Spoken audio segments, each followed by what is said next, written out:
I've got my Blackout Mini H Quad built to the absolute minimum needed to hover, and so I took it out here outside my apartment to give it a try, and you can see that it's incredibly wobbly. I mean, just mind-blowingly wobbly. The thing shook around like who knows what. So I set it down, I gave it a couple of tries, and then ultimately I decided to come in the house and check. Now I had set the PID3 controller because I had read you needed PID3 controller to be used if you want to use angle and horizon modes, which is what I plan to be using during my first several flights while I learn how to control this beast. And so, other than that though, I hadn't really changed any settings about the PIDs or any of that stuff in Cleanflight. So, I just had a basic setup.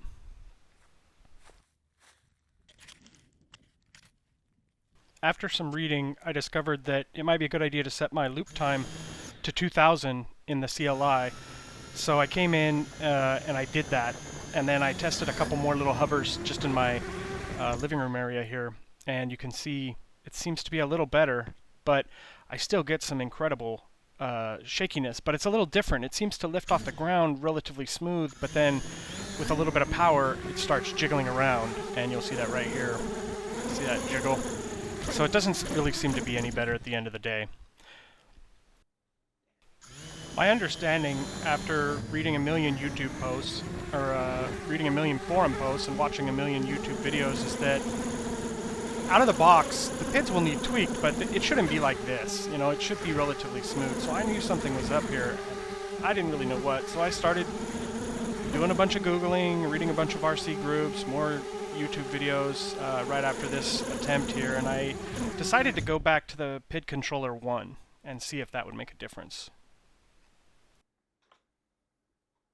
After setting to PID controller 1, I decided to give it another try in the apartment before I took it outside, and so here's that try, and you can immediately see that it's just much smoother. I'm sure it's not perfect, but that main wobble is gone, and so that makes me really happy. So essentially at this point, I'm feeling that, you know, it's close enough that I can take it back outside and try an actual test again.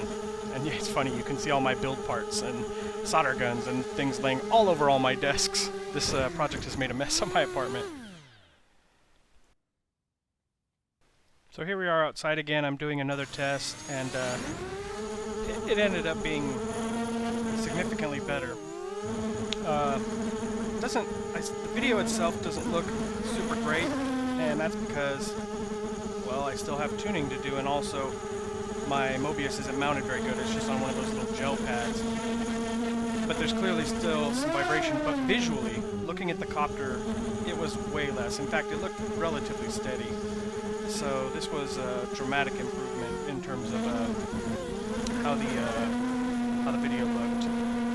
And so I think it's at the point where it should be now, where I can start doing the PID or PID tuning. And so that's pretty cool. So Maiden is successful, I would say. So the rest of this video is just this initial first battery where I could actually fly it without it shaking itself apart. And so here we go.